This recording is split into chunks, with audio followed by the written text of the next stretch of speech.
रात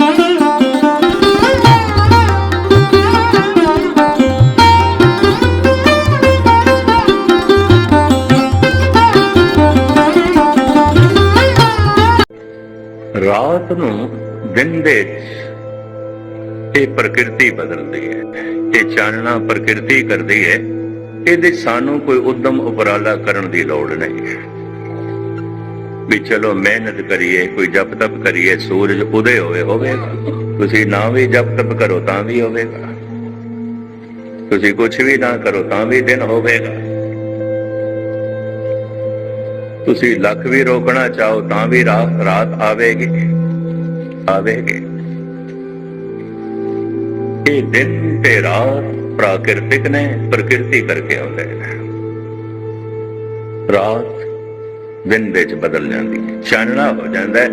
इस चानने लई सानू कोई उद्यम उपराला मेहनत रद्दत करन दी लोड़ नहीं, कोई भी उपराला करन दी लोड़ नहीं, कोई भी मेहनत करने की लोड़ नहीं। पर ज्ञान का दीपक बालन लई ते कुछ करना पड़ेगा। अपने आप नहीं होवेगी, अपने आप हो जाती तो हुण तक हो जाना सी। कई जन्मां तो अंधेरे दे च कोई जन्म तो गुस्ताखी माफ, अनंत जन्मां तो अंधेरे दे च, अनंत जन्मां तो ऐसा अंधेरा मसिया दी रात। कभी दिवाली हुई नहीं। क्यों? प्रकृति नहीं करेगी। अगर वो भी प्रकृति कर देंदी तो जिमें दिन सुभाविक आ जाता है, कभी धन्यवाद नहीं निकलता, कभी शुकराना नहीं निकलता। दिन की अहमियत नूं फिर असीं समझदे नहीं, कोई कदर नहीं करते। हर चे जूद बरायत देर ना पायत। जेड़ी चीज छेती मिल जाए, बिना मेहनत दे मिल जाए, मनुख कदर नहीं करता। वो दीवा ते आप बालना पएगा, उस दीवे नूं आप जलाना पएगा। जिन्ने चिर तक वो दीवा अंदर दा नहीं जलता, मन मंदिर में दीपक बलियो, जिन्ने चिर तक नहीं बलता। दीपक शब्द प्रकाशया, जितने चिर तक ये प्रकाश नहीं आता, उतने चिर तक ते दुख है। तन रोगी भी है, मन सोगी भी है।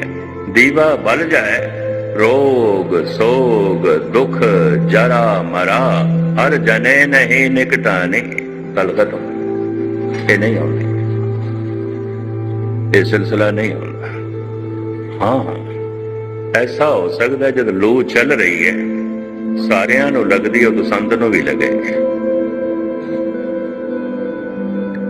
कोई बाहर ऐसी बीमारी फैली है, हो सकता है उसकी लपेट दे तन आ जाए तो जल्दी ठीक हो जाए। वो प्राकृतिक है।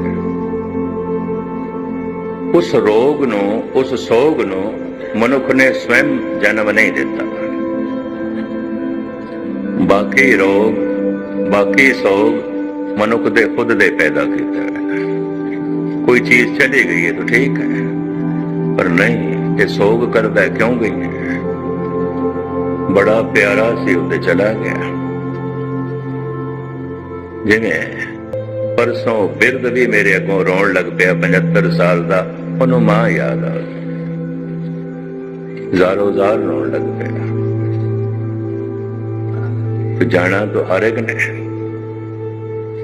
याद आ गई सोग, हिरदा सोग नाल मर गया। जो है सी चला गया सोग।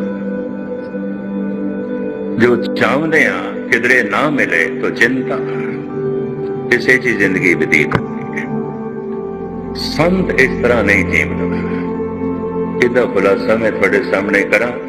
इस तो पहले एक सूफी का शेर थानू सुनावा।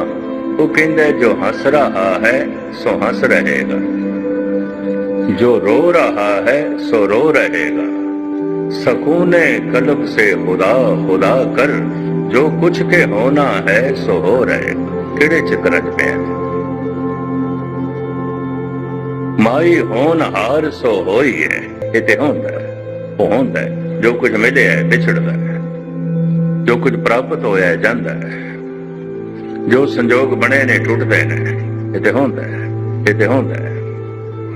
माई होनहार सो होई, उते होंदा है। जो कुछ के होना था सो हो रहेगा, उन्हों होण दे और होवेगा। तेरे रोकण नाल भी नहीं रुकना। हाँ, तू मन नू सोगी कर सकता है, कर सकता है, ये तेरी मर्जी।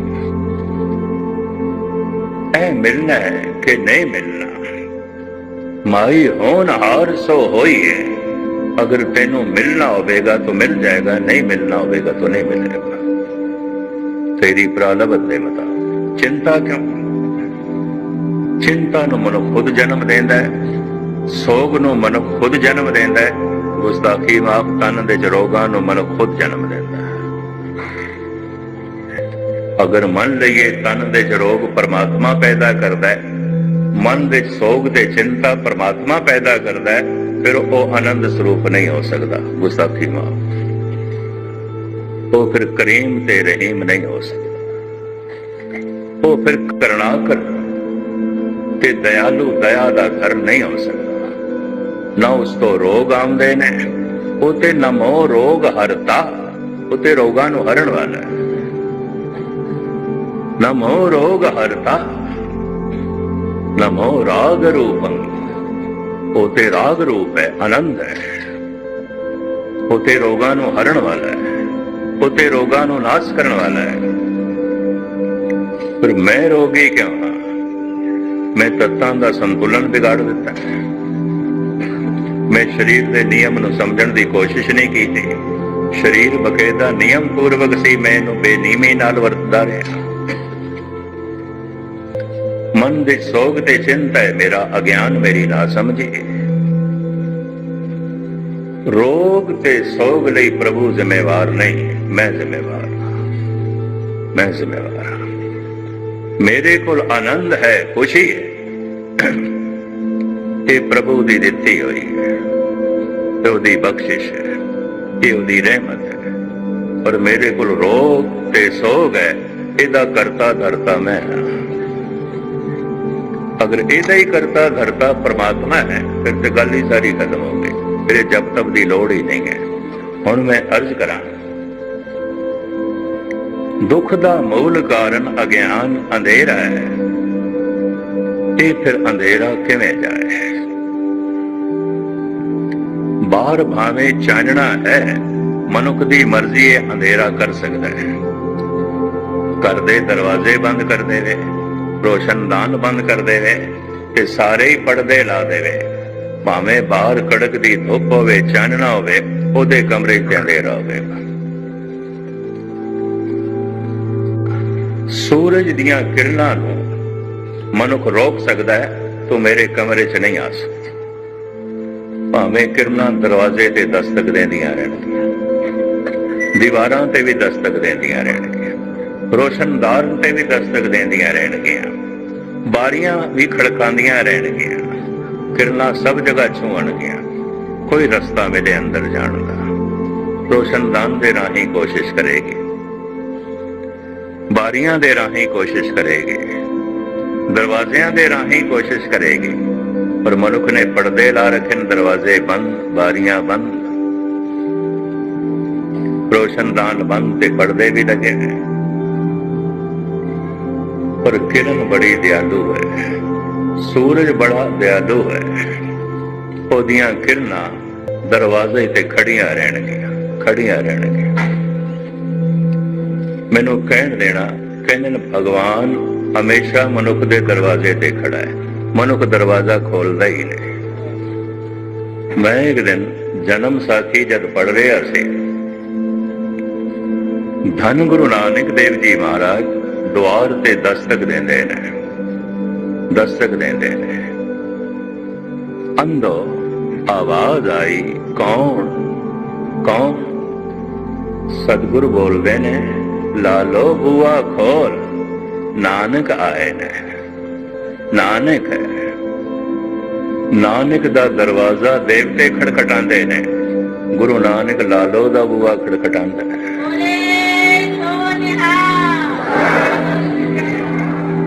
इसे तरह ਬਿਲੜੀ ਨੇ ਕਦੀ ਸੁਪਨੇ 'ਚ ਵੀ ਨਹੀਂ ਸੋਚਿਆ ਹੋਵੇਗਾ ਮੇਰੀ ਝੁੱਗੀ ਦਾ ਦਰਵਾਜ਼ਾ ਕੋਈ ਖਟਖਟਾਏਗਾ, ਕੋਈ ਖਟਖਟਾਏਗਾ। पर खटखटा रहे हैं। ये प्रतीक ने बड़े सोहने। पिलनी बोलती है कौन?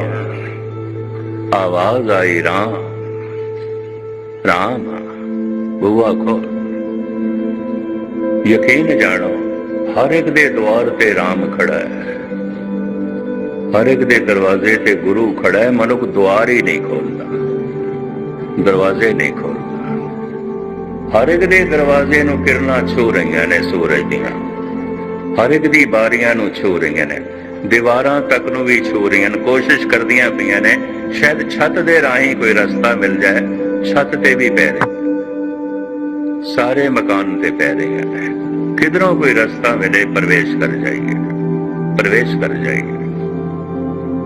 परमात्मा की ते पूरी कोशिश है कोई मनुख रास्ता देवे तेनों सुख मिल जाए, आनंद मिल जाए।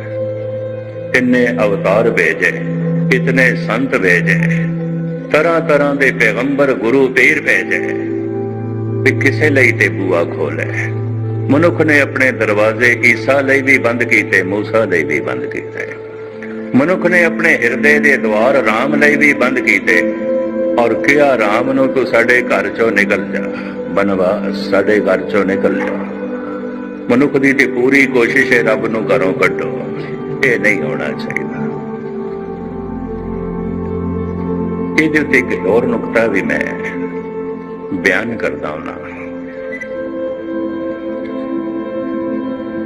एक कमजोर मनुख, बिल्कुल कमजोर, लागर सतह करके भी कमजोर, शरीर करके भी कमजोर, धन करके भी कमजोर, बुद्ध करके भी कमजोर, कमजोरी ने चारों पासे घेरे हुआ है।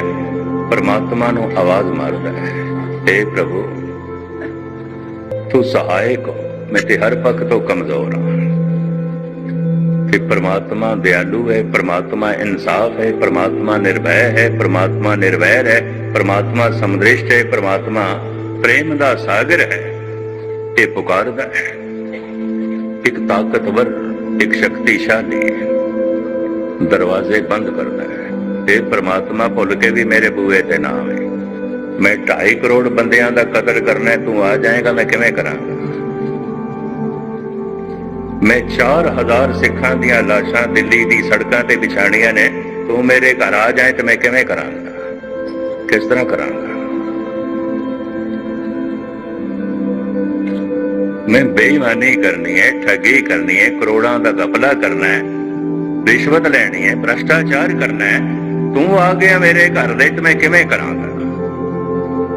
एक ताकतवर मनुख, एक शक्तिशाली मनुख ध्यान देना परमात्मा लई सारे रस्ते बंद करता है। नहीं आना चाहिए, यदि नहीं लोग क्यों? अगर आ गया ये भ्रष्टाचार नहीं कर सकता, ये रिश्वत नहीं ले सकता, ये हिंसा नहीं कर सकता, ये कत्ल नहीं कर सकता, ये बेईमानी नहीं कर सकता। 2.5 करोड़ बंदियां दा कातिल है हिटलर, खुदा लई दरवाजे बंद करके ये कर सकता है। तुसी आखोगे खुदा लई बूहे बंद किए जा सकते हैं, जे सूरज की रोशनी लई बूहे बंद किए जा सकते हैं, गुस्ताखी माफ, परमात्मा के प्रकाश लई भी हिरदे के दरवाजे बंद किए जा सकते, बंद किए जा सकते। इन्ना वड्डा सूरज 1000 गुणा जमीन नालों वड्डा, सारे ब्रह्मंड नूं चानना देण वाला, ते मैं दावा करा है सूरज भावें तू कुछ भी कर, मैं तेनू अपने कमरे च नहीं वड़न देगा। दरवाजे बंद, बारियां बंद, रोशनदान बंद, पर्दे में ला देते हैं, नहीं तो नहीं आ सकता। पर वो इतना दयालु है, इतना दयालु है, मनांदा है जिवें रुसे हुए बच्चे नूं मां तरले लेके मनांदी है। जैसे रुसे बच्चे नूं प्यो तरले लेके मनांदा है, और रुसदा भी वही है जिन्हों मनाण वाला होवे। कभी यतीम बच्चे भी रुसदे ने, कोई मनाण वाला ही नहीं है, वो नहीं रुसदे, वो नहीं है। मेरे ते भी किसी ने ਕੁਦਰਤੀ ਪੁੱਛ ਲਿਆ ਸੀ। ਜਨਮ ਸਾਖੀ ਪੜ੍ਹਦੇ ਆ ਕਿ ਜਗ੍ਹਾ ਜਗ੍ਹਾ ਤੇ ਮਰਦਾਨਾ ਰੁੱਸ ਕਿਉਂ ਜਾਂਦਾ ਹੈ? ਮੈਂ ਕਿਹਾ ਮਨਾਉਣ ਵਾਲਾ ਹੈ, ਗੱਲ ਸਾਰੀ ਹੈ। ਕੋਈ ਮਨਾਉਣ ਵਾਲਾ ਮਾਣ ਕਰਕੇ ਰੁੱਸਦਾ। ਮੇਰੇ ਮਾਂ-ਬਾਪ ਹੈਗੇ ਨੇ, ਮੇਰਾ ਗੁਰੂ ਮੇਰੇ ਨਾਲ ਹੈ, ਮੇਰਾ ਸਤਿਗੁਰ ਮੇਰੇ ਨਾਲ ਹੈ, ਰੁੱਸ ਪੈਂਦਾ ਹੈ। ਔਰ ਸਤਿਗੁਰ ਮਨਾਉਂਦੇ ਨੇ, ਸਮਝਾਉਂਦੇ ਨੇ। ਉਸ ਯਤੀਮ ਬੱਚੇ ਨਹੀਂ ਰੁੱਸਦੇ ਹੁੰਦੇ। ਗੁਸਤਾਖੀ ਮਾਫ ਕਹਿਣ ਦੇਣਾ, ਕਦੀ ਬੇਵਾ ਨਹੀਂ ਰੁੱਸਦੀ ਹੁੰਦੀ। ਮਨਾਉਣ ਵਾਲਾ ਹੀ ਨਹੀਂ ਹੈ ਕੋਈ ਮਨਾਉਣ ਵਾਲਾ ਹੋਵੇ ਤੇ ਫਿਰ ਮਨੁੱਖ ਰੁੱਸਦਾ ਹੈ। ਦਰਵਾਜ਼ੇ ਬੰਦ ਕੀਤੇ ਨੇ, ਹਰ ਇੱਕ ਦੇ ਹਿਰਦੇ ਦੇ ਦੁਆਰ ਤੇ ਪ੍ਰਮਾਤਮਾ ਖੜਾ ਹੈ, ਕੋਈ ਦੂਰ ਨਹੀਂ ਹੈ, ਕੋਲ ਖੜਾ ਹੈ। ਹਰ ਇੱਕ ਦੇ ਦਰਵਾਜ਼ੇ ਤੇ ਕਿਰਨਾਂ ਦਸਤਕ ਦੇ ਰਹੀਆਂ ਨੇ, ਕੋਈ ਸੂਰਜ ਦੂਰ ਨਹੀਂ, ਦਰਵਾਜ਼ਾ ਬੰਦ। ਪਰ ਇਤਨੀ ਤੇ ਖੁਸ਼ਕਿਸਮਤੀ ਹੈ, ਸੂਰਜ ਦੀਆਂ ਕਿਰਨਾਂ ਲਈ ਮਨੁੱਖ ਦਰਵਾਜ਼ੇ ਖੋਲ ਲੈਂਦਾ ਹੈ। ਪਰਮਾਤਮਾ ਦੇ ਗੁਣਾ ਰੂਪੀ ਕਿਰਨਾਂ ਲਈ ਮਨੁੱਖ ਹਿਰਦੇ ਦੇ ਦੁਆਰ ਨਹੀਂ ਖੋਲਦਾ। ਜਿਵੇਂ ਸੂਰਜ ਕਿਰਨਾਂ ਦੇ ਰਾਹੀਂ ਚਾਨਣਾ ਵੰਡਦਾ ਹੈ, ਪਰਮਾਤਮਾ ਗੁਣਾਂ ਦੇ ਰਾਹੀਂ ਹਿਰਦੇ ਦੇ ਵਿੱਚ ਪ੍ਰਕਾਸ਼ ਕਰਦਾ ਹੈ। ਹਰ ਗੁਣ ਪ੍ਰਭੂ ਰੂਪੀ ਸੂਰਜ ਦੀ ਕਿਰਨ ਹੈ। ਸਭ ਗੁਣ ਤੇਰੇ ਮੈਂ ਨਾਹੀ, ਗੁਣ ਸਾਰੇ ਉਸੇ ਦੇ ਨੇ। ਕਿਸੇ ਕੋਲ ਇੱਕ ਦੋ ਗੁਣ ਨੇ ਤਾਂ ਸਮਝ ਲੈਣਾ ਕਿਸੇ ਦੀਵਾਰ ਦੇ ਕੋਈ ਛਿੱਦਰ ਸੀ, ਕੋਈ ਸੁਰਾਗ ਸੀ, ਉਦੋਂ ਕੋਈ ਕਿਰਨ ਪ੍ਰਵੇਸ਼ ਕਰ ਗਈ। ਇੱਕ ਦੋ ਗੁਣ ਨੇ। ਕਿਧਰੇ ਇਸਨੇ ਰੋਸ਼ਨਦਾਨ ਖੋਲ ਦਿੱਤਾ ਹੈ ਤਾਂ ਗੁਣ ਥੋੜੇ ਜਿਹਾ ਵੱਧ ਗਏ ਨੇ। ਕਦੀ ਕਦਾਈ ਜਿਸ ਨੂੰ ਅਸੀਂ ਭਗਤ ਕਹਿੰਦੇ ਹਾਂ, ਸੰਤ ਕਹਿੰਦੇ ਹਾਂ, ਉਹਦੇ ਸਾਰੇ ਦਰਵਾਜ਼ੇ ਖੋਲ ਦਿੰਦਾ ਹੈ, ਸਾਰੀਆਂ ਬਾਰਾਂ ਖੋਲ ਦਿੰਦਾ ਹੈ, ਸਾਰੇ ਰੋਸ਼ਨਦਾਨ ਖੋਲ ਦਿੰਦਾ ਹੈ। ਇਹ ਪ੍ਰਭੂ ਤੇਰਾ ਸਵਾਗਤ ਹੈ, ਤੂੰ ਹਰ ਪਾਸੇ ਤੋਂ ਆ।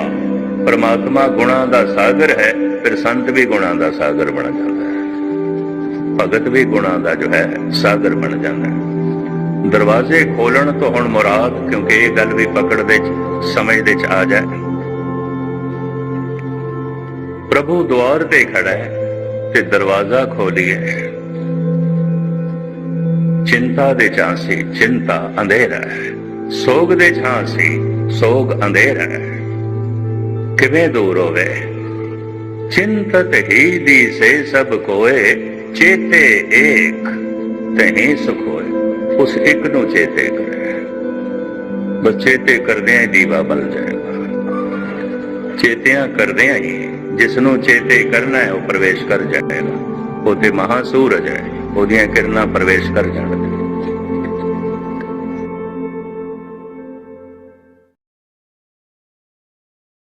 दूसरा जो मैनू अनुभव है, जो झलक मिली है उस अकाल दी नहीं कह सकता। मैं फिर अर्ज करा, जिस वक्त मनुख दा मन अकाल दे चाहुंदा है, कथा नहीं हो सकती, कीर्तन नहीं हो सकता, उसे नू समाधि कहंदे ने। धारणा ध्यान समाधि उसे नू कहे सुनिए मनिए मन कीता भाव सरवन मनन निध्यासन। जद अपने आसन विच टिक गए, निजी आसन विच लीन हो गए, हुण की बोलना? कथनी बदनी कहन कहावन, समझ परी तो बिसरियो गावन। ये बोलना ते रोना उन्ने चिर तक है जिन्ने चिर तक मुंह खाली है। शेख सादी साहब कहते ने किसी किसी वक्त मैं रोना बंद करदा। कदों? कहंदा जद मेरा मुंह निवाले नाल भरिया हुंदा है, मिठाई नाल भरिया हुंदा है। फिर मैं कुछ आवाज करा, कुछ बोला, किस तरह बोला? मेरा मुंह ही भरिया होया। शेख सादी इंज कहंदे ने, जद मेरे मुंह दे च निवाला हुंदा है मैं नहीं बोल सकदा। कथनी बदनी कहन कहावन, समझ परी तो बिसरियो गावन। कबीर कहंदे गूंगा हो गया, मैं नहीं कह सकदा। कहो कबीर गूंगे गुड़ खाया, पूछे तो क्या कहिए। मैं एक दफा फिर दोहरावां, जिन्हां नूं मिलिया ना, मेहनत की, कुछ खेड बनी ना, वो तो इनकारी हो गए। कि जिन्हां दी खेड कुछ बन गई वो गूंगे हो गए, कहने लगे सी नहीं कुछ कह सकते। आम दरमियाना बंदा बेचारा दुबदा च रह जाता है, की करे। ਜਿਨ੍ਹਾਂ ਦੀ ਕੁਝ ਖੇਡ ਬਣੀ ਹੈ ਉਹ ਕਹਿਣ ਜੋਗਾ ਹੀ ਨਹੀਂ ਤੇ ਕਹਿ ਵੀ ਨਹੀਂ ਸਕਦੇ ਤੇ ਕਹਿਣ ਦੇ ਚ ਆਮਦੀ ਵੀ ਨਹੀਂ ਅਵਸਥਾ। ਗੂੰਗੇ ਕਬੀਰ ਗੂੰਗਾ ਹੁਆ ਬਾਵਰਾ, ਪਾਗਲ ਵੀ ਹੋ ਗਿਆ। ਸਮਾਜ ਨਾਲ ਤਾਲਮੇਲ ਨਹੀਂ ਬੈਠਦਾ ਪਾਗਲ ਦਾ, ਸਮਾਜ ਨਾਲ ਤਾਲਮੇਲ ਨਹੀਂ ਬੈਠਦਾ ਸੰਤ ਦਾ। ਜਿਸ ਦਾ ਸਮਾਜ ਨਾਲ ਮੇਲ ਬੈਠਦਾ ਹੈ ਤੇ ਸਮਾਜ ਦੀ ਤਰ੍ਹਾਂ ਜੀ ਰਿਹਾ, ਪਾਗਲ ਨਹੀਂ ਹੈ ਔਰ ਸੰਤ ਵੀ ਨਹੀਂ ਹੈ। ਪਾਗਲ ਸਮਾਜ ਤੋਂ ਥੱਲੇ ਜੀਵਦਾ ਹੈ, ਪੈਰਾਂ ਤੋਂ ਥੱਲੇ ਚਲਾ ਜਾਂਦਾ ਹੈ, ਸਮਾਜ ਦਾ ਹਿੱਸਾ ਨਹੀਂ ਬਣਦਾ। ਸੰਤ ਸਿਰ ਤੋਂ ਉੱਪਰ ਜੀਵਦਾ ਹੈ, ਉੱਚਾ ਉੱਠ ਜਾਂਦਾ ਹੈ, ਸਮਾਜ ਦਾ ਹਿੱਸਾ ਨਹੀਂ ਬਣਦਾ। ਪਾਗਲ ਨੂੰ ਪਾਗਲਖਾਨੇ ਭੇਜਿਆ ਜਾਂਦਾ ਹੈ ਕਿਉਂਕਿ ਸਮਾਜ ਦਾ ਹਿੱਸਾ ਨਹੀਂ ਬਣਦਾ। ਸੰਤ ਨੂੰ ਤੇ ਫਿਰ ਤੱਤੀ ਤਵੀ ਤੇ ਬਿਠਾਇਆ ਜਾਂਦਾ ਹੈ ਕਿਉਂਕਿ ਸਮਾਜ ਦਾ ਹਿੱਸਾ ਨਹੀਂ ਬਣਦਾ, ਸੂਲੀ ਤੇ ਚਾੜਿਆ ਜਾਂਦਾ ਹੈ। ਚੋਟੀ ਦੇ ਸੰਤ ਸੰਸਾਰ ਨੇ ਨਹੀਂ ਕਬੂਲ ਕੀਤੇ। ਇਸ ਵਾਸਤੇ ਰਵਿੰਦਰਨਾਥ ਟੈਗੋਰ ਕਹਿੰਦੇ ਸਨ ਕਿ ਹਰ ਅਵਤਾਰ ਆਪਣੇ ਸਮੇਂ ਤੋਂ 100 ਸਾਲ ਘੱਟ ਤੋਂ ਘੱਟ ਪਹਿਲੇ ਹੀ ਪੈਦਾ ਹੁੰਦਾ ਹੈ। ਜਦ ਸਮਾਂ ਉਸ ਨੂੰ ਸਮਝਦਾ ਹੈ ਉਦੋਂ ਹੁੰਦਾ ਨਹੀਂ, ਤੇ ਜਦੋਂ ਹੁੰਦਾ ਹੈ ਉਦੋਂ ਸਮਝ ਚ ਨਹੀਂ ਆਉਂਦਾ। ਗੱਲ ਇਤਨੀ ਉੱਚੀ ਕਰਦਾ, ਇਤਨੀ ਉੱਚੀ ਗੱਲ ਸਮਾਜ ਦੇ ਸਿਰ ਦੇ ਉੱਪਰੋਂ ਲੰਘਦੀ ਹੈ। ਜਦ ਹੁੰਦਾ ਹੈ ਸਮਝਿਆ ਨਹੀਂ ਜਾਂਦਾ। ਜਦ ਕਦੀ ਕਿਸੇ ਮਨੁੱਖਾਂ ਦੀ ਜਦ ਗੱਲ ਸਮਝ ਚ ਆ ਜਾਂਦੀ ਹੈ, ਪਕੜ ਚ ਆ ਜਾਂਦੀ ਹੈ ਉਸ ਮਹਾਂਪੁਰਸ਼ ਦੀ, ਉਦੋਂ ਹੁੰਦਾ ਨਹੀਂ। ਰਵਿੰਦਰਨਾਥ ਟੈਗੋਰ ਕਹਿੰਦੇ ਨੇ, ਮੈਨੂੰ ਐਸਾ ਲੱਗਦਾ ਹੈ ਹਰ ਅਵਤਾਰੀ ਪੁਰਸ਼ ਆਪਣੇ ਸਮੇਂ ਤੋਂ ਪਹਿਲੇ ਆਉਂਦਾ ਹੈ ਔਰ ਵਾਕਈ ਪਹਿਲੇ ਹੀ ਆਵੇਗਾ। ਆਖਰ ਅੱਗੇ ਦੀ ਗੱਲ ਕਰੇਗਾ, ਉੱਚੀ ਗੱਲ ਕਰੇਗਾ ਜਿੱਥੇ ਅਜੇ ਸਮਾਂ ਪਹੁੰਚਿਆ ਨਹੀਂ। ਅੱਗੇ ਦੀ ਗੱਲ ਕਰੇਗਾ ਜਿੱਥੇ ਅਜੇ ਜਗਤ ਪਹੁੰਚਿਆ ਨਹੀਂ। ਜਿੱਥੇ ਜਗਤ ਖੜਾ ਹੈ ਅਗਰ ਉਹੀ ਉਹ ਗੱਲ ਕਰੇ ਉਹ ਤੇ ਸਮਾਜ ਦਾ ਹਿੱਸਾ ਬਣ ਗਈ। ਗੱਲ ਤੇ ਉਹ ਅੱਗੇ ਦੀ ਕਰੇਗਾ। ਕਦੀ ਕਦਾਈ ਜਦ ਸਮਾਜ ਵਿੱਚੋਂ ਕੁਝ ਵਿਅਕਤੀ ਉਸ ਸਥਾਨ ਤੱਕ ਪਹੁੰਚਦੇ ਨੇ, ਉਹ ਹੁੰਦਾ ਨਹੀਂ। ਬਸ ਇੱਥੋਂ ਫਿਰ ਮਜ਼ਹਬ ਬਣਦੇ ਨੇ, ਇੱਥੋਂ ਰਸਤੇ ਬਣਦੇ ਨੇ, ਇੱਥੋਂ ਉਹਨਾਂ ਅਵਤਾਰਾਂ ਦੀ ਖੇਡ ਚੱਲ ਪੈਂਦੀ ਹੈ। ਇਹ ਵੀ ਮਹਿਸੂਸ ਕਰਦੇ ਹਾਂ। ਆਪਣੇ ਸਮੇਂ ਵਿੱਚ ਕੋਈ ਅਵਤਾਰਾਂ ਨਾਲ ਕੋਈ ਬਹੁਤ ਵੱਡੀ ਭੀੜ ਨਹੀਂ ਸੀ, ਗਿਣਤੀ ਮਿਣਤੀ ਦੇ ਬੰਦੇ ਹੁੰਦੇ ਸਨ। ਕਈ ਦਫਾ ਉਹ ਵੀ ਸਾਥ ਛੱਡ ਜਾਂਦੇ ਸਨ। ਨਾਲ ਰਹਿਣ ਵਾਲੇ ਜਿਹੜੇ ਈਸਾ ਦੇ ਸਨ, ਉਹਨਾਂ ਨੇ ਈਸਾ ਨੂੰ 30 ਰੁਪਏ ਚ ਵੇਚ ਦਿੱਤਾ ਸੀ। ਨਾਲ ਰਹਿਣ ਵਾਲਿਆਂ ਨੇ ਇੱਕ ਦਿਨ ਕਲਗੀਧਰ ਪਾਤਸ਼ਾਹ ਨੂੰ ਬਿਦਾਵਾ ਲਿਖ ਕੇ ਦੇ ਦਿੱਤਾ, ਤੁਸੀਂ ਸਾਡੇ ਗੁਰੂ ਨਹੀਂ, ਅਸੀਂ ਸਿੱਖ ਨਹੀਂ। ਬਾਕੀ ਤੇ ਉਂਝ ਛੱਡੀ ਬੈਠੇ ਸਨ, ਜਿਹੜੇ ਬਿਲਕੁਲ ਨੇੜੇ ਸਨ ਉਹਨਾਂ ਨੇ ਵੀ ਬਿਦਾਵਾ ਲਿਖ ਦਿੱਤਾ। ਇਹ ਪ੍ਰੀਖਿਆ ਇੱਕ ਦਫਾ ਗੁਰੂ ਨਾਨਕ ਨੇ ਵੀ ਲਈ ਸੀ। ਬੜੀ ਭੀੜ ਆਪ ਦੇ ਪਿੱਛੇ ਚੱਲ ਰਹੀ ਸੀ ਤੇ ਗੁਰੂ ਨਾਨਕ ਨੇ ਪੱਥਰ ਮਾਰਨੇ ਸ਼ੁਰੂ ਕੀਤੇ, ਧਾਨਕ ਰੂਪ ਬਣਾਇਆ। ਜਨਮ ਸਾਖੀ ਚ ਲਿਖਿਆ ਹੈ, ਅੱਧੀ ਭੀੜ ਛੱਡ ਗਈ। ਬਾਬਾ ਪਾਗਲ ਹੈ, ਪੱਥਰ ਮਾਰਦਾ ਹੈ, ਅੱਧੇ ਚਲੇ ਗਏ। ਪਰ ਸਤਿਗੁਰੂ ਦੇਖਦੇ ਨੇ ਅਜੇ ਅੱਧੇ ਪਿੱਛੇ ਆ ਰਹੇ ਨੇ। ਹੱਥ ਦੇ ਸੋਟਾ ਸੀ ਤੇ ਸੋਟਾ ਵਾਣਾ ਸ਼ੁਰੂ ਕੀਤਾ। ਜਨਮ ਸਾਖੀ ਚ ਕਥਾ ਹੈ, ਅੱਧਿਆਂ ਚੋਂ ਵੀ ਅੱਧੇ ਚਲੇ ਗਏ, 1/4 ਭਾਗ ਰਹਿ ਗਿਆ। ਹੁਣ ਸਤਿਗੁਰ ਨੇ ਝੋਲੇ ਚੋਂ ਸੋਨੇ ਦੀਆਂ ਮੋਹਰਾਂ ਕੱਢੀਆਂ ਤੇ ਸੁੱਟਣੀਆਂ ਸ਼ੁਰੂ ਕੀਤੀਆਂ। ਸਭ ਨੇ ਚੁੱਕ ਲਈਆਂ। ਪੱਥਰ ਖਾ ਕੇ ਤੇ ਕੁਝ ਚੱਲ ਰਹੇ ਸਨ ਨਾਲ, ਪਰ ਸੋਨੇ ਦੀ ਮਾਰ ਪਈ, ਰਹਿ ਗਏ, ਰੁਕ ਗਏ। ਕਈ ਦਫਾ ਦੁੱਖਾਂ ਦਾ ਮਾਰਿਆ ਹੋਇਆ ਮਨੁੱਖ ਤੇ ਚੱਲਦਾ ਹੈ ਨਾਲ, ਸੁੱਖਾਂ ਦੇ ਮਾਰੇ ਰਹਿ ਜਾਂਦੇ ਨੇ। ਅਸਲੀਅਤ ਹੈ। ਸੋਨੇ ਦੀਆਂ ਮੋਹਰਾਂ ਸੁੱਟੀਆਂ, ਚੁੱਕ ਲਈਆਂ, ਛੋੜ ਗਏ ਬਾਬੇ ਨੂੰ। ਹੁਣ ਕੀ ਕਰਨਾ ਬਾਬੇ ਦੇ ਪਿੱਛੇ ਜਾ ਕੇ। ਲੇਕਿਨ ਹੁਣ ਜਦ ਸਤਿਗੁਰੂ ਦੇਖਦੇ ਨੇ ਇੱਕ ਮਨੁੱਖ ਹੈ ਪਿੱਛੇ, ਇੱਕ ਪਿੱਛੇ ਹੀ ਆ ਰਿਹਾ। ਕਾਫੀ ਦੂਰ ਜਾ ਕੇ ਸਤਿਗੁਰੂ ਰੁਕਦੇ ਨੇ ਔਰ ਉਸ ਇੱਕ ਨੂੰ ਕਹਿੰਦੇ ਨੇ, ਸਾਰੇ ਚਲੇ ਗਏ, ਤੂੰ ਨਹੀਂ ਗਿਆ। ਪਤਾ ਉਸਨੇ ਕੀ ਆਖਿਆ ਹੱਥ ਜੋੜ ਕੇ, ਬਾਬਾ ਸਾਰਿਆਂ ਦੇ ਆਪਣੇ ਘਰ ਸਨ, ਆਪਣੇ ਘਰਾਂ 'ਚ ਚਲੇ ਗਏ। ਮੈਂ ਨਿਥਾਵੇਂ ਦਾ ਦਰ ਤੇ ਤੁਹਾਡਾ ਦਰ ਹੈ, ਮੇਰਾ ਤੇ ਹੋਰ ਕੋਈ ਘਰ ਹੀ ਨਹੀਂ ਹੈ। ਤੁਹਾਡਾ ਘਰ ਮੇਰਾ ਘਰ ਹੈ, ਤੁਹਾਡੇ ਕਦਮ ਮੇਰੇ ਘਰ ਹੈ। मेरा तो कोई घर नहीं। कहने ने गुरु नानक ने गलवकड़ी च ले लिया, तू निथावा नहीं, मैं अपना घर लभ रहा सी, दुनिया देखेगी नानक तेरे हिरदे च। बाबा मड़ी न गौर, गुरु अंगद के हिये माए, उन सतसंगत और निस दिन बसबो मैं करूं। ये भाई लैना जी सन, सारे अपने घरां नूं चले गए। प्रीखिया साहिबा ने भी लई सी, बड़े बड़े अवतारां नाल कोई एक अध मनुख रह गया सी। ये भीड़ बाद विच इकट्ठी होंदी है। हमेशा इस तरह के पुरुष पागल समाज का हिस्सा नहीं बनता, तो चलो हॉस्पिटल पहुंचाओ, इलाज करो। संत समाज का हिस्सा नहीं बनता, तत्ती तवी ते बिठाओ, बंद बंद कटो। मैं फिर अर्ज करा, जो बहुत वड्डे पूजे जाते होवन, किधरे भुलेखे च ना पै जाना संत ने महंत ने। मेरी जिंदगी गालबन इन्हां लोकां च लंघी है। 45 साल हो गए मैनू कथा करदे। धार्मिक जगत विच पखंड पूजिया जा रहा है, कर्म धर्म पाखंड जो दी से। संत की पहचान तो किसी संत नूं आउंदी है, हर एक नूं नहीं आउंदी। ये भी महसूस करते हैं। संत जद अपने वक्त विच आउंदा है, नहीं पहचानिया जाता, ते जद कईयां दी पहचान बनती है, उदों होंदा नहीं है। ये भी महसूस करते हैं। मन की गल कर रहे हैं। इसे मन बारे स्वामी रामानंद का एक शब्द है बड़ा कीमती, गुरु ग्रंथ साहब जी महाराज दे बसंत राग दे अंदर। कत जाइए रे घर लागो रंग, मेरा चित न चलत मन भयो पंग। पंग कहते पिंगले नो। रामानंद जी कहते मेरा मन पिंगला हो गया, भटकना मिट गई। चंचल का मतलब है चल चल, जो चलदा है चलदा है चलदा है, रुकदा ही नहीं। संसार चलाएमान है, संसार नूं चंचल कहते ने। परमात्मा नहचल है, टिके होया है, मुकामी है। तो नहचल का आनंद माणन वास्ते मन नूं टिकना पेगा। धर्म की सारी साधना है मन नूं टिकाण दी। नहचल करे, जिथे चलना रुक गया, नहचल अवस्था बन गई है अकाल। काल विच सब कुछ चलाएमान है, सब कुछ चल रहा है, समय सब कुछ चल रहा है, कुछ भी टिके होया नहीं है।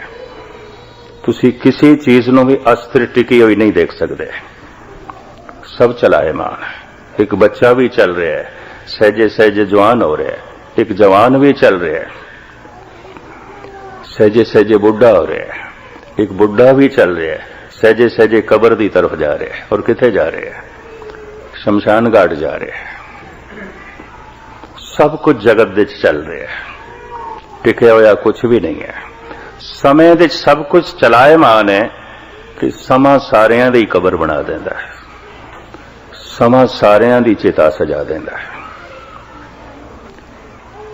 समय का ही दूजा ना है शमशान घाट, औखे ना होना।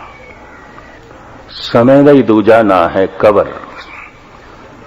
बाबा फरीद कहते ने, तन कबर तक पहुंचे ए बंदे, उस तो पहले तू खुदा तक पहुंच जा। इसनों आम भाषा च इंज कहते ने, तन शमशान घाट तक पहुंचे ए मनुख, उस तो पहले मन भगवान दे घाट पहुंच जाए, जीवन यात्रा सफल हो जाएगी। तन शमशान घाट तक पहुंच गए, पर मन भगवान दे घाट नहीं पहुंचया। बस भगवान एक फिर समा देंदा है, फिर समय जन्म, फिर एक होर जन्म दे देंदा है, फिर मौका देंदा है। बार बार एक मौका मिलता है काल विच, ताकि मनुख अकाल तक पहुंच सके। इस वास्ते कबीर नूं कहना पिया, ऐसे घर हम बहुत बसाए, जब हम राम गर्भ होया है। इस तरह के घर मैं कई वसा चुके हैं। कईयां दा पुत्र बनया, कईयां दा पिता बना, कईयां दा पति बनया, कईयां दी पत्नी बनया। औखे ना होना। अगर एक पुरुष सही ढंग नाल जीवे, बिरध होंदियां होंदियां नारी जैसा हो जाएगा। जिम्मेवारियां जो है करीबन करीबन छड़ देगा, आवाज दी बारीकी आ जाएगी। ऐसा कहते ना, एक स्त्री अगर सही ढंग नाल जीवी है, बिरध होंदियां होंदियां पुरुष जैसी हो जाएगी, पकड़ दकड़ ज्यादा बढ़ जाएगी। ये भी महसूस करते हैं, ऐसा कहते हैं। ਇਸ ਵਾਸਤੇ ਕਹਿੰਦੇ ਨੇ ਇੱਕ ਪੁਰਸ਼ ਅਗਰ ਸਹੀ ਢੰਗ ਨਾਲ ਜੀਵਿਆ ਅਗਲਾ ਜਨਮ ਨਾਰੀ ਦਾ, ਕਿਉਂਕਿ ਵਿਪਰੀਤ ਦੀ ਕਸ਼ਿਸ਼ ਦੇ ਵਿੱਚ ਮਨੁੱਖ ਜੀਵਦਾ ਹੈ। ਪੁਰਸ਼ ਦੇ ਅੰਦਰ ਪੁਰਸ਼ ਦੀ ਕਸ਼ਿਸ਼ ਨਹੀਂ ਆਉਂਦੀ, ਇਸਤਰੀ ਦੀ ਆਉਂਦੀ ਹੈ। ਇਸਤਰੀ ਦੇ ਅੰਦਰ ਇਸਤਰੀ ਦੀ ਕਸ਼ਿਸ਼ ਨਹੀਂ ਆਉਂਦੀ, ਪੁਰਸ਼ ਦੀ ਆਉਂਦੀ ਹੈ। ਧੰਨ ਗੁਰੂ ਨਾਨਕ ਦੇਵ ਜੀ ਮਹਾਰਾਜ ਕਹਿੰਦੇ ਨਾਰ ਮੈਂ ਪੁਰਖ, ਪੁਰਖ ਮੈਂ ਨਾਰ, ਪੁਰਖ ਮੈਂ ਨਾਰ, ਨਾਰ ਮੈਂ ਪੁਰਖਾ, ਬੂਝੋ ਬ੍ਰਹਮ ਗਿਆਨੀ। ਐ ਬ੍ਰਹਮ ਗਿਆਨੀ, ਇਸ ਨੂੰ ਸਮਝੋ। ਪੁਰਸ਼ ਦੇ ਅੰਦਰ ਨਾਰੀ ਦੀ ਕਸ਼ਿਸ਼ ਹੈ, ਨਾਰੀ ਦੇ ਅੰਦਰ ਪੁਰਸ਼ ਦੀ ਕਸ਼ਿਸ਼ ਹੈ। ਪੁਰਸ਼ ਦੇ ਅੰਦਰ ਪੁਰਸ਼ ਦੀ ਕਸ਼ਿਸ਼ ਨਹੀਂ ਹੈ।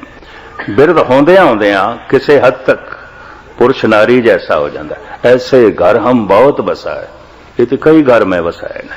ਕਈਆਂ ਦਾ ਪਤੀ ਬਣਿਆ, ਕਈਆਂ ਦੀ ਪਤਨੀ ਬਣਿਆ, ਕਈਆਂ ਦਾ ਪੁੱਤਰ ਬਣਿਆ, ਕਈਆਂ ਦਾ ਪਿਤਾ ਬਣਿਆ, ਕਈਆਂ ਦੀ ਧੀ ਬਣਿਆ, ਕਈਆਂ ਦੀ ਮਾਂ ਬਣਿਆ। ਹੁਣ ਨਹੀਂ ਮੈਂ ਘਰ ਵਸਾਣੇ ਕਬੀਰ, ਹੁਣ ਮੈਂ ਕਾਲ ਚੋਂ ਨਿਕਲ ਗਿਆ, ਅਕਾਲ ਦੇ ਚ ਪਹੁੰਚ ਗਿਆ। ਅਕਾਲ ਅੰਤਰੀਵ ਤੀਰਥ ਹੈ, ਉੱਥੇ ਪਹੁੰਚਦਿਆਂ ਹੀ ਪਾਪ ਧੁਲਦੇ ਨੇ, ਉਸ ਤੋਂ ਪਹਿਲੇ ਨਹੀਂ ਧੁਲਦੇ। ਵਰਤਮਾਨ ਤੱਕ ਪਹੁੰਚਦਿਆਂ ਪਾਪ ਮਿਟਣੇ ਸ਼ੁਰੂ ਹੋ ਜਾਂਦੇ ਨੇ ਤੇ ਪਾਪ ਦਿਸਣੇ ਵੀ ਸ਼ੁਰੂ ਹੋ ਜਾਂਦੇ ਨੇ। ਕਾਲ ਦੇ ਤੇ ਪਾਪ ਦਿਸਦਾ ਹੀ ਨਹੀਂ। ਸਾਰਾ ਦਿਨ ਮਨੁੱਖ ਬੰਦਾ ਝੂਠ ਬੋਲਦਾ, ਝੂਠ ਦਿਖਾਈ ਨਹੀਂ ਦਿੰਦਾ। ਸਾਰਾ ਦਿਨ ਫਰੇਬ ਕਰਦਾ, ਫਰੇਬ ਦਿਖਾਈ ਨਹੀਂ ਦਿੰਦਾ। ਸਾਰਾ ਦਿਨ ਬੇਈਮਾਨੀ ਕਰਦਾ, ਬੇਈਮਾਨੀ ਦਿਖਾਈ ਨਹੀਂ ਦਿੰਦੀ। ਸਾਰਾ ਦਿਨ ਅਨਰਥ ਕਰਦਾ, ਅਨਰਥ ਦਿਖਾਈ ਨਹੀਂ ਦਿੰਦਾ। ਇਸ ਨੂੰ ਦੇਖਣ ਵਾਸਤੇ ਵੀ ਵਰਤਮਾਨ ਚਾਹੀਦਾ ਹੈ। ਵਰਤਮਾਨ ਦੇ ਦਰਪਣ ਦੇ ਵਿੱਚ ਪਾਪ ਦਿਸਦੇ ਨੇ, ਪੁੰਨ ਦਿਸਦੇ ਨੇ। ਸੰਸਾਰ ਦੀ ਸਹੀ ਝਲਕ ਸਾਹਮਣੇ ਆਉਂਦੀ ਹੈ, ਨਿਰੰਕਾਰ ਦੀ ਵੀ ਝਲਕ ਮਿਲਦੀ ਹੈ। ਇਸ ਵਾਸਤੇ ਕਹਿੰਦੇ ਨੇ ਵਰਤਮਾਨ ਦਰਵਾਜ਼ਾ ਹੈ। ਕਾਲ ਤੋਂ ਅਕਾਲ ਦੇ ਜਾਣ ਦਾ ਦੁਆਰ ਹੈ ਵਰਤਮਾਨ। ਤੇ ਇੱਕ ਦਫਾ ਮੈਂ ਫਿਰ ਦੁਹਰਾਵਾਂ, ਅਗਰ 1000 ਬੰਦੇ ਸਾਧਨਾ ਕਰਨ ਵਾਹਿਗੁਰੂ ਮੰਤਰ ਦੀ ਤੇ ਵਰਤਮਾਨ ਦੇ ਆਉਣ ਦੀ ਕੋਸ਼ਿਸ਼ ਕਰਨ, 1000 ਦੇ ਕਿਧਰੇ ਇੱਕ ਅੱਧ ਉਹਦੀ ਸਾਧਨਾ ਨੂੰ ਭਾਗ ਲੱਗਦਾ ਹੈ ਤੇ ਵਰਤਮਾਨ ਦੇ ਨੇੜੇ ਪਹੁੰਚਦਾ ਹੈ।